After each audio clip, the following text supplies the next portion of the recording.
On today's episode, Liz and I talk with Greg Baer and take a deep dive into the topic of unconditional love in marriage. Greg shares helpful principles and insights about how real love can transform our marriage and our parenting, and how anger can destroy both of them. He also shares a practical blueprint for creating successful relationships with his 5 steps to real love. For 20 years, Greg Baer was a highly successful surgeon, teacher, civic leader, and entrepreneur. But despite all his accomplishments, wealth, and respect, Greg felt empty and unhappy. He became a drug addict and nearly committed suicide. In his subsequent search for genuine happiness, he learned some principles that have changed the lives of hundreds of thousands. After Dr. Baer retired from one of the busiest solo eye surgery practices in the United States, he began a new career of writing, teaching, and speaking. He has written 18 books about relationships, marriage, and parenting, and has produced all kinds of other trainings.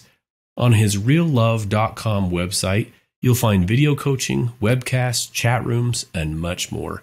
Dr. Baer and his wife, Donna, are the parents of 7 children and live in Rome, Georgia.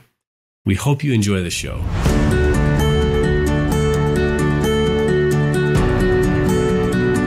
Welcome to Stronger Marriage Connection. I'm clinical psychologist Dr. Liz Hale, along with my friend and colleague, Professor Dr. Dave Schramm. We are dedicating our life's work to bringing you the best we have in valid marital research, along with a few tips and tools to help you create the marriage of your dreams. Today is a really special day for me, Dave, as I've said. We are pleased to introduce to you my dear friend and mentor, Dr. Greg Baer. In my 30-plus years of being a marriage and family therapist, he is the only expert author I've come across who dared do a deep dive into unconditional love. What it is, what it isn't, what does it sound like, what does it not sound like? And you may be surprised by his wise direction. There will be things in today's interview that you have never before considered. So welcome to Stronger Marriage Connection, Dr. Greg Baer. What a hoot it is to see you, baby. This is fun. It's so fun to have you. I'm looking forward to this already, Liz. And Greg and his wife, Donna, are my just dear friends. And I was telling Dave before we started, Greg, that your book, Real Love in Dating, changed my life.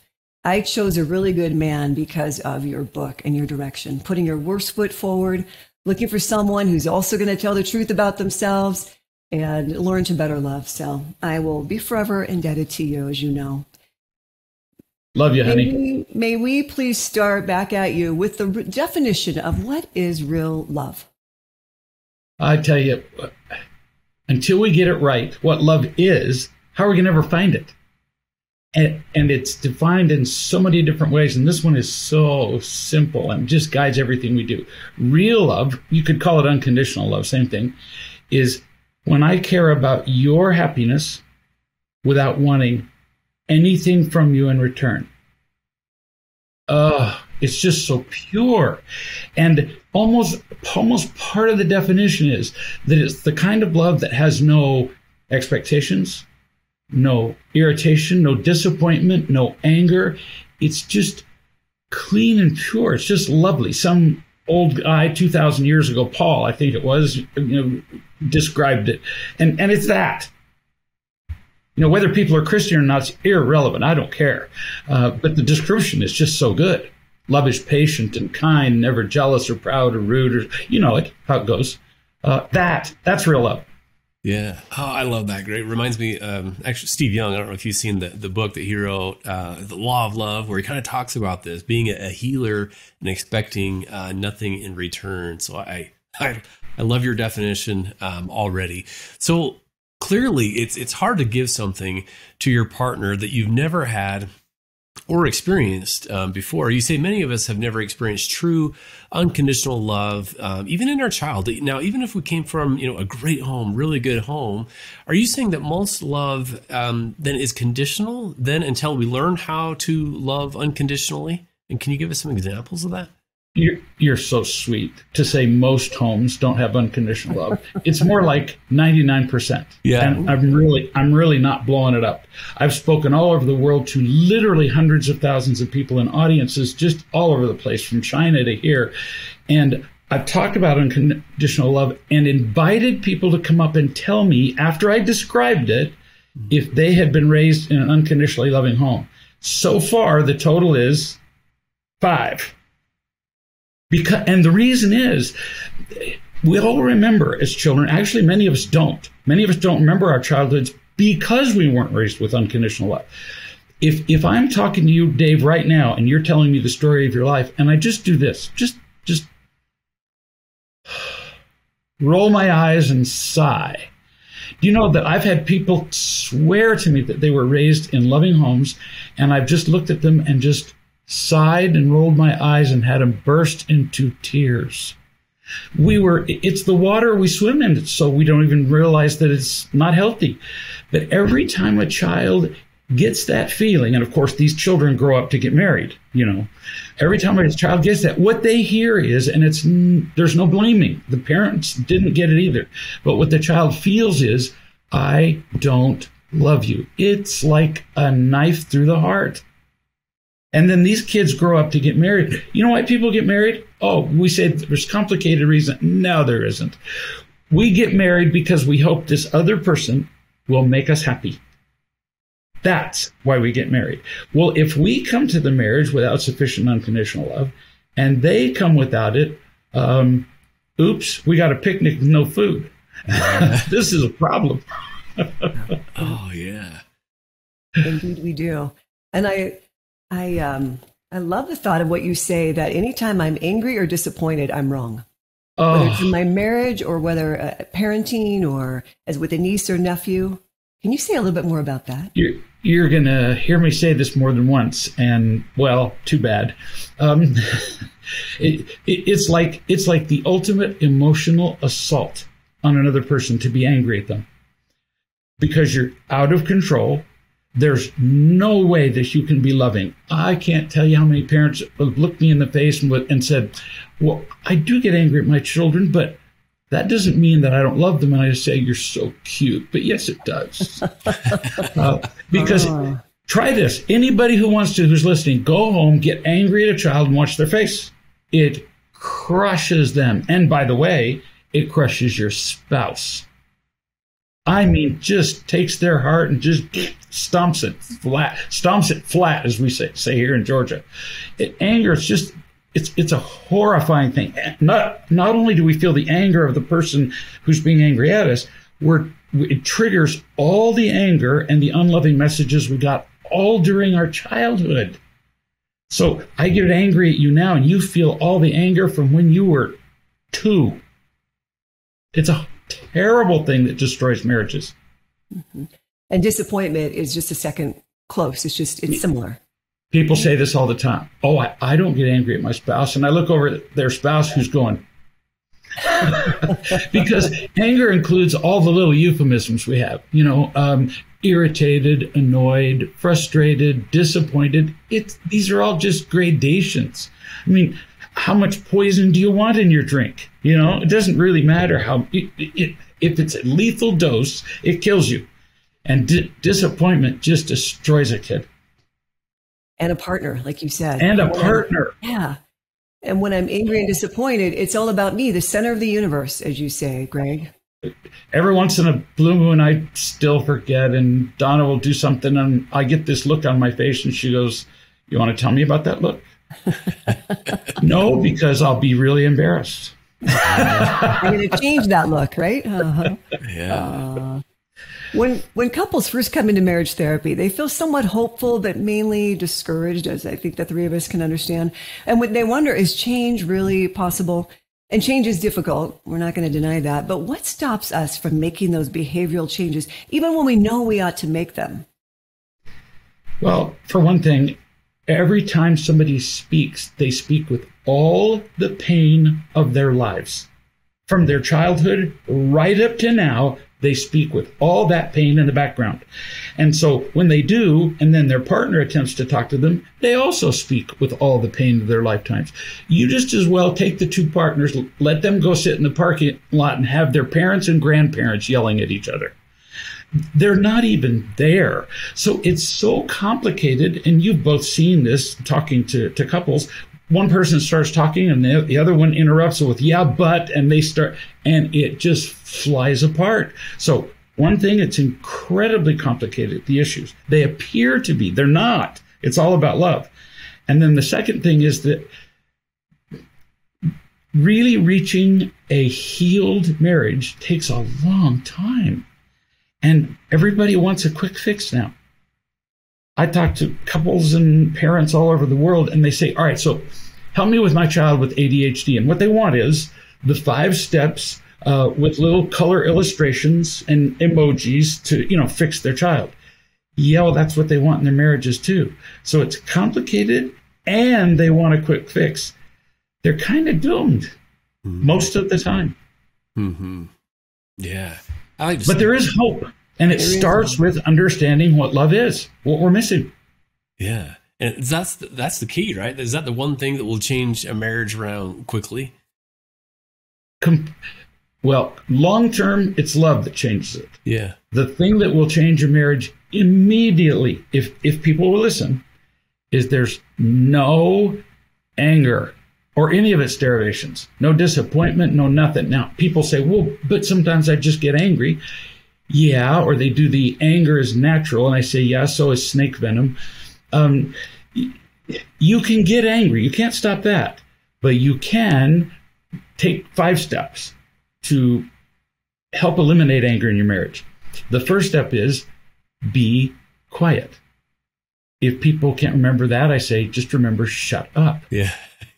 I can't think of a single time that I've ever spoken to Donna, my wife, when I was irritated, when it's gone well. And if anybody can, please send me an email, and I'll just tell you you're lying. Yeah. So the first one is be quiet, and the next one is be wrong. Whenever we're irritated, we're blaming our anger every time on the other person. If I'm angry at you, Dave, I'm saying you caused my anger. Oh no, you didn't. So be wrong means tell the truth about yourself. If I'm irritated, I was so depleted of unconditional love, or I got so little, before I came to the marriage, all you had to do was breathe on me, and that was enough to trigger me. So shut up. Be wrong. Don't you tell me what your partner did. When couples come here and they say, my husband, I go, no, you get to tell the truth about you, not him. Yeah. Only you. So be quiet, be wrong, then feel love. Now, this is a tricky one, because feel love means remember that you're loved. Well, what if you've never been unconditionally loved? Yeah, that's the rub, which brings us to number 4, which is find love. Do you know that I can't count how many great big men have sat in my living room, and as they were talking and blah, blah, blah, blah with their wife, and I've just gotten up out of my chair and sat in their lap and hugged them and kissed their eyelids. These are great big hulking men who then burst into tears. And I say to them, or I don't have to do all that. Sometimes I'll just sit touching them knee to knee and look them in the eye and say, how many times were you asked by either parent, tell me how you are doing? And again, they just burst into tears. Nobody's ever asked them. All of our interactions almost are transactional. Men especially, if they speak to each other, there's a purpose. There's always an agenda, always. If a guy says something to you, he expects something in return, an answer, solution of a problem, something. There's never just well, Dave, tell me, how are you? Mm-hmm. I was in church one day and walked up to a 70-year-old guy, took his face in my hands and said, Paul, tell me how you're doing. Mm-hmm. And he cried and said, first time I've ever been asked that. Wow. 70 years old. So we can't solve a marriage without having a mentor. I call them wise men. Doesn't really matter. It's just a word I use. It just means people who are wise enough to see you and love you no matter what. In other words, unconditionally. And so what I do is I function as a wise man to either or both of the people. And then I help them find a wise person to their own. Find a friend that you've never taken a risk with, but you like and doesn't seem agitated and angry. And just tell them something about yourself. For example, go up to your friend and instead of saying, my wife is a terrible person because she blah, blah, blah, tell your friend what a selfish pig you are in your marriage. And watch what happens. And you know what happens a lot of the time is most of us have never had the chance to accept somebody unconditionally. We haven't, because nobody tells the truth. Who has ever come up to you and without being asked said, I can be such a jerk? No. Oh, they always talk about somebody else. We need to practice telling the truth about ourselves with people, feel their love, and then we can do number 3 with our partner, which is remember that love. See? Until you've got it, you can't give it to your partner. It's not possible. So the healing just has to happen. Now, the last step is be loving. You can do a loving act for your partner, but if you haven't done the first 4, there isn't a chance in this world you're going to do an unconditionally loving act. Yeah. You might pretend to go get flowers, but if you go get flowers and you're still irritated, I think she's going to notice. Yeah. It comes through, doesn't it? I know she is. Yeah, that's right. Wow. I didn't mean to go on a monologue, but I'm telling you, it's anger, and love. Yeah. Beautiful. Yeah, that's powerful. Wow. Thanks, Greg. We'll be right back after this brief message.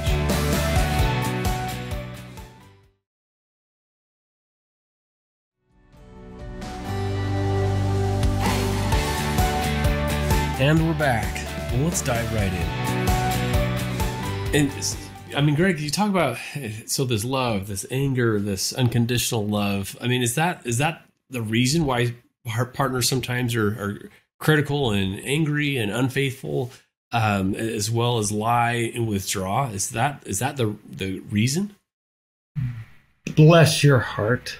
It's the reason for every dang bad thing on earth. So if you want to really stop being angry, I told you we got to find a mentor. But first thing you remember is, has anger ever worked? And you're going to try it again.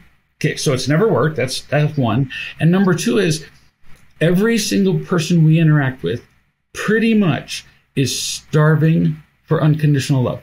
They are. It's as though they're drowning.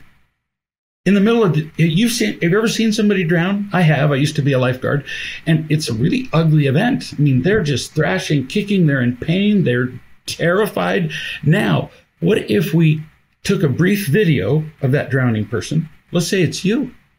You're drowning, you're thrashing and kicking, and we edit out the water. You're going to look pretty crazy. And what I'm here to say is every single person in a marriage who's behaving badly, having affairs, all of that stuff is just drowning, and we don't see the water. It's not about us. So when people have affairs and their partner comes in all weeping, and I'm going, honey, you're both in pain. He just expressed his pain that way, and you express your pain in other ways, and one isn't worse than another. One's more dramatic than the other, yes, but you're both in pain, and the pain is the issue, not the infidelity. The infidelity is just a symptom. It's the drug, right? When we're in pain, we'll use anything. I learned as a lifeguard, the last thing you do is go jump in the water with them because they'll drown you. And when we're drowning, we'll grab a hold of anything to help us survive. So it might be drugs, it might be alcohol, it might be porn, it might be video games, it might be infidelity. Who cares? It's all just pain relief. Mm-hmm. From not having that need met, right? We're born with this longing for belonging, this craving for connection. And when we don't have that, it feels like it's this result of this deep unmet need that will go do anything to have that need met. That need is painful. It's not just inconvenient. It's not like you missed a meal. No, it's a pain that just consumes you. And so you react to that pain all the time. Somebody who's drowning is not thinking about what they're going to have for lunch. It completely occupies them. And I look at 2 drowning people in a marriage and go, I just tell them, neither of you had any chance. So essentially, we're going to start over. And they say, well, we need to learn how to love each other. Oh, no, that's down the road. You need to learn to avoid anger. But in the short term, you need to find somebody who can unconditionally love you. And in the beginning, it will not be your partner. Each other. Oh, that's interesting. I remember taking to you, Greg, this belief. I said, all my couples lately are saying they're pretty sure, both people are saying, I know I made a mistake. I married the wrong person. And you always have this great comeback. They absolutely married the wrong person. I mean, I explain that. You were the wrong person to start with because you didn't have unconditional love. And then you came to the marriage and you insisted. You didn't realize it because we're all filled with these pheromones and chemicals. And we're in love because we're equally trading with each other. I'm giving you the imitation of love that you like, maybe praise or whatever it is, and you're giving me a sense of power or importance or value, and we exchange that so fluidly and so abundantly, we call that falling in love, because we found the right person to trade with. So yes, we did marry the wrong person, but we were the wrong person. Yeah, and so did our partner. Most marriages are doomed by about age 4. Long before they met. And there's no sense of doom and gloom here. There's just a different solution than is usually prescribed. I love also how you say pain makes us insane. I use that often in marriage therapy. So true. Yeah. There have been times I've said to Donna, look, I'm not feeling good. I'm sick. I have a headache. Don't listen to any words I speak in case I do speak. Don't listen to me. It's not just us as the adults that are angry, critical, defiant, or who lie and withdraw. It's also our kiddos. And some of these kids are then classified as the problem kids, right? But according to you, real love and parenting, what is the very thing that they're missing from their parents? I get called all over the world by parents who say, can you help me with this child? And uniformly I say, no, but I can help you with you. Because it's not a child problem. And we like to label kids so that we don't have to take responsibility. Now, I'm not saying that some of these disorders don't exist. I'm not. But like ADHD, let's take that. I can't tell you how many kids I've worked with ADHD. And in the end, when they feel sufficiently unconditionally loved by their parents, I have yet to see one continue with that label. There was a pediatrician, wise old pediatrician, many years ago, and he wrote a book about this. And on the left side of the book, he wrote all the symptoms of ADHD. It's quite a list. On the right-hand side, he wrote all the symptoms of children who are in either physical or, no, actually, it was just physical pain. The lists were the same. Kids with ADHD are just in pain. And many ADHD experts who don't use medication say they're not abnormal. They're normal kids reacting to painful environments.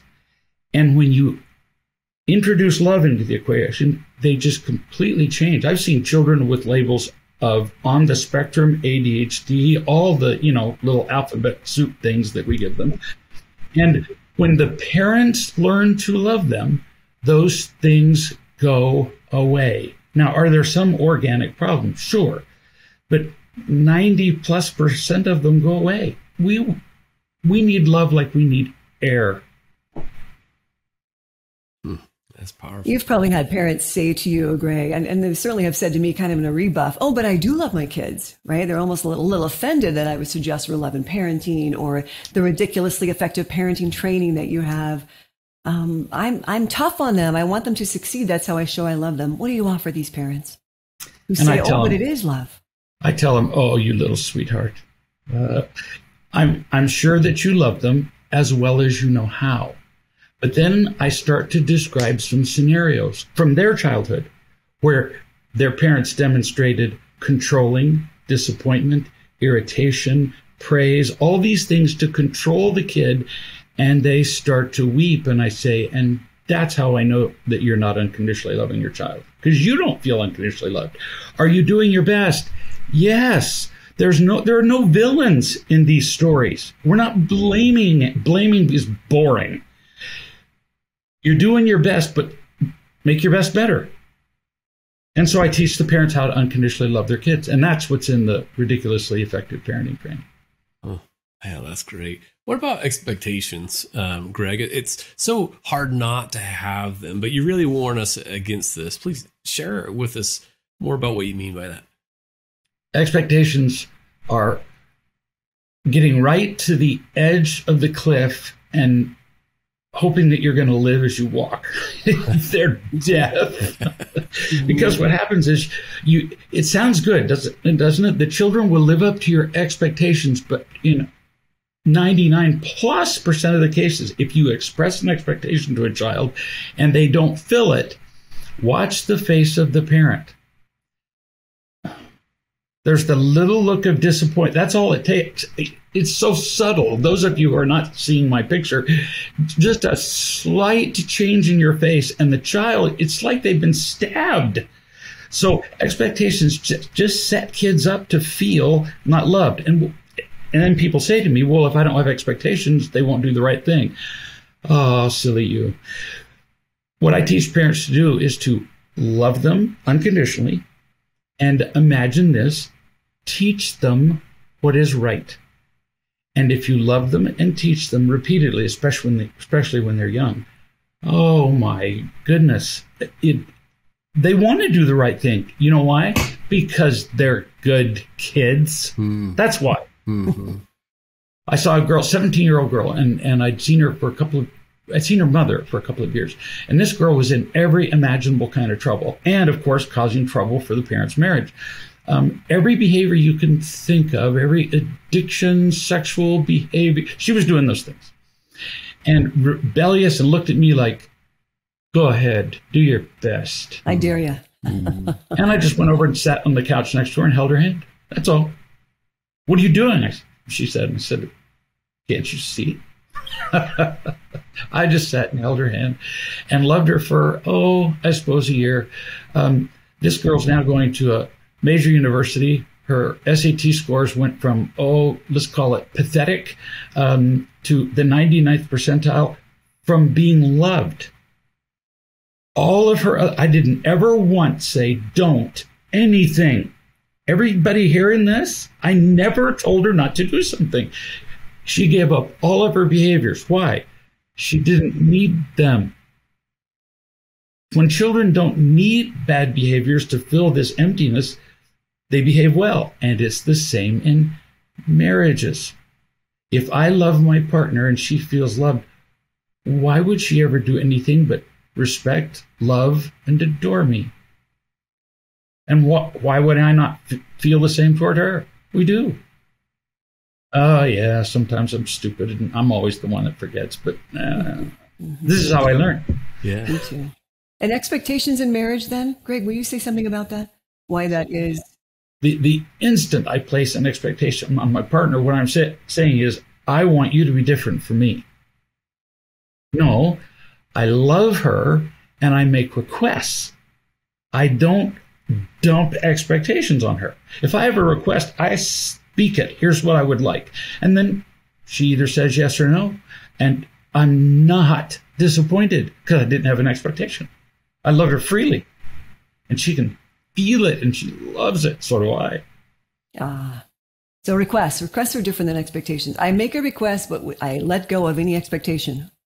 You know, I hear this a lot. People say, well, I made a request of my partner and then they got mad. And I go, you want me to mimic your tone of voice that you used at the time? And I mimic it, and their partner goes, were you there? You heard me. Expectations and disappointments can look identical until you don't get what you want. You can be positive you're making a request, but if the other person says no and you feel disappointed, you just gave yourself away. Expectations are always associated with disappointment. Yeah. Let's chat briefly, please, about getting and protecting behaviors that you talk so much about in all of your Real Love books, Real Love in Parenting, Real Love in Marriage, Real Love in Dating, just to name a few. We do these actions without any thought, don't we? And as if they're just on automatic pilot. How many times have you talked to your spouse and they just, or how many times have you done it? And they just blow up or run into their room and isolate themselves, and the reaction is boom. It's like a bullet being shot. It's an involuntary reaction to what? Pain again. And it's the pain of not feeling loved. I must have done something if my partner reacts like that to just trigger a lifetime of pain, and boom, off goes the shot. Once we're in pain, that's one thing we cannot tolerate. We can tolerate a lot of things, incongruities, confusion, but not pain. We will move. And so what do we do to treat our pain? Oh, whatever is at hand or whatever we learned. It might be anger is a really popular one. Actually, people-pleasing is a real common reaction to pain. Drinking, alcohol, drugs, sex, porn, name a thing that makes people feel better temporarily. And I just look at them all and go, pain reduction. Or what in the books I call getting, meaning getting imitation love, or protecting ourselves from pain. It's just all pain reduction. And it explains all the things that destroy marriages. It's not finances. It's the arguments over finances. It's never the kids. It's the lack of love between the two parents and the lack of love that the kids feel, and they're just erupting in this pain reduction. Pain reduction can get pretty dramatic. Wow. Man. Like drowning, right? That's pretty dramatic. Drowning without water. It makes such a good analogy. When you're drowning, honey, that's all there is. Nobody makes a rational decision when they're drowning. We don't, our partners don't, our children don't. And we just don't see the water. We weren't there when they were wounded as little children. We can't visualize it. Now, here's the crazy part. We don't remember our own wounding when we were kids. The worst wounding, and you guys know this working in the field, they've demonstrated, neuroplasticity studies, neurophysiology, that the worst wounding of a child is from birth to age 4. We don't even remember those wounds. So here we are walking around reacting to wounds we don't even recall. So we could, recall the wounds. We could do hypnotherapy. We could dredge them all up. Or we could just get loved and heal them.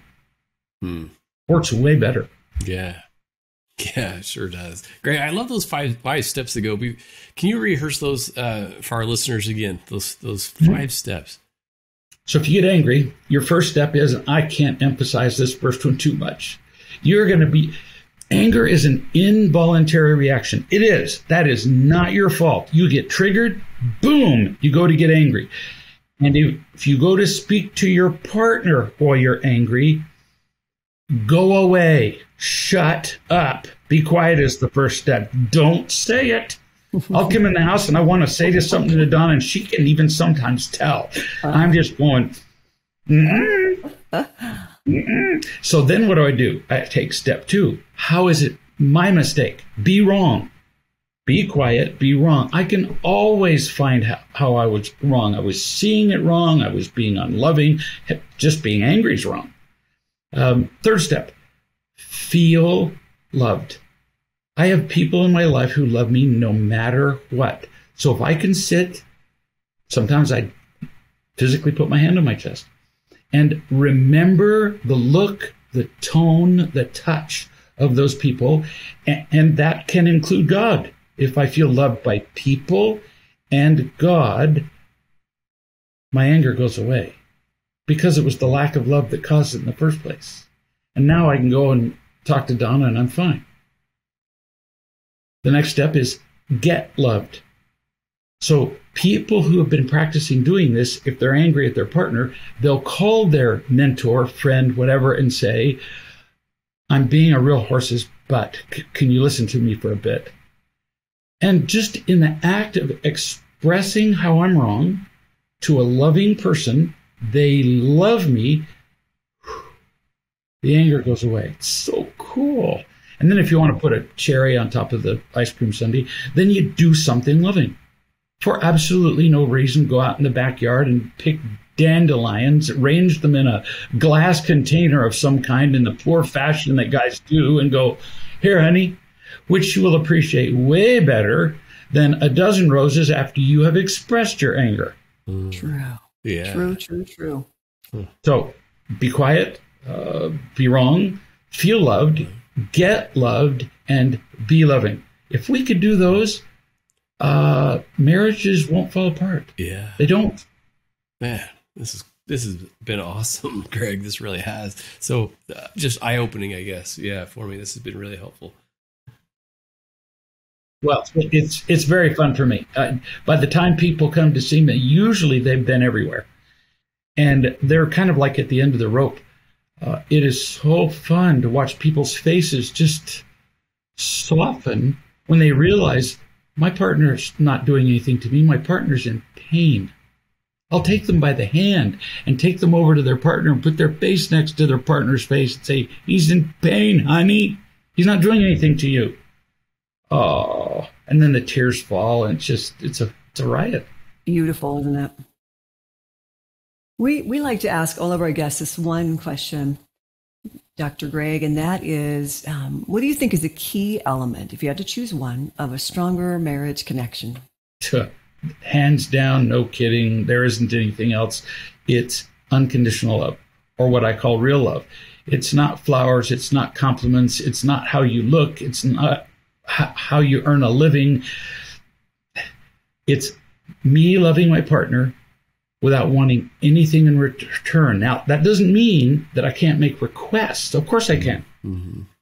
No, I don't expect anything in return. Oh, then that turns everything my partner does into Christmas. Yeah. Every day is like Christmas. In fact, when Christmas arrives in this house, you couldn't tell any difference. That's great. Yeah, man, that is great. Well, Dr. Baer, where can our listeners go for more information? I mean, I know people are listening right now. They're like, man, this is good stuff. Where can they go for the resources you offer? And by the way, you're so generous with your free reports, such as the Real Love Tips, the 5 guaranteed steps to make to a marriage you'll love. So thank you for that in advance. So tell us where people can go for more information about you and your resources. People can go to reallove.com. All the information on there, and I'm talking thousands of pages of information and hundreds of videos, all free. You can go to realloveparents.com, an absolute gold mine of how to, I hesitate to say turn your children around. It's really turning you around, and then your children follow. So reallove.com and realloveparents.com. Wow. Okay, that's great. We'll put those in the show notes for our listeners. So if you need to resources, get it back to that, you can check out that website and the amazing resources. I know I am, Liz. This has been a very helpful discussion. Before we let you go, though, we do like to ask all of our listeners just a takeaway or all of our guests, a takeaway of the day. Dr. Baer, if you, and I know what you're going to say, but I want you to say it. If you had one message for our listeners, what would that be? Well, it's still real love, and it's still no anger, but there's one little addition. Don't be satisfied with your marriage being okay. You know, that's the worst answer I hear. How's your marriage? Okay. And I think, oh, you're dead. Because you're satisfied with that lack of unconditional love, but it's not gotten bad enough that you're willing to do anything about it. So you just live in this limbo, this sort of hellish satisfaction that's just awful. Don't be satisfied with okay. You want rich, abundant, and you get that as you find unconditional love and share it with your partner. It's guaranteed. Yeah. So good. Oh man, Liz, what are you taking away from today? Well, you know, I'm always a fan of not a fan of pain, but recognizing all the various drugs that there are, and it's all about pain. It's all that pain makes us insane. Pain makes us do things we normally wouldn't do if we were filled up with love. Yeah. Oh, I love that. What about your takeaway, Dave? What do you think? You know, man, my mind is just erasing. There's been so much that I've just loved. It's reminded me, often I will say to couples, it's reactions that wreck relationships. It's these hurtful reactions, this anger that you were talking about, Dr. Baer, that wreck relationships. And then I say, you know, we can either choose to be a first responder, and I talk about first responders and vital signs and helping people, you know, live and be filled up. either being a first responder or a nuclear reactor when we feel this stress and this anger. And so I love just that. Now I'm just going to add that, man, respond with that love, that unconditional, that real love. So Dr. Baer, I cannot thank you enough for taking time to join us today to share such wonderful principles and then your resources as well. Thanks for joining us today. Thank you both. This has been a delight. Likewise. And remember, dear listeners, it's the small things that create a stronger marriage connection. We'll see you next time. Take care now. We'll see. Thanks for joining us today. Hey, do us a favor and take a few minutes to subscribe to our podcast and the Utah Marriage Commission YouTube channel, where you can watch this and every episode of the show. When you hit the like button and leave a comment, your feedback helps us improve the show. And don't forget to share this episode with a friend. You can also follow and connect with us on Instagram at Stronger Marriage Life and on Facebook at Stronger Marriage. Be sure to share with us what topics you want us to explore or what you loved about today's episode. If you want even more resources to improve your relationship connection, visit our website at strongermarriage.org, where you'll find free workshops, webinars, relationship surveys, and more. Each episode of Stronger Marriage Connection is hosted and sponsored by the Utah Marriage Commission at Utah State University. And finally, a big thanks to our producers Rex Polanis and Alexis Alcott and the team at Utah State University. And you, our audience, you make this show possible.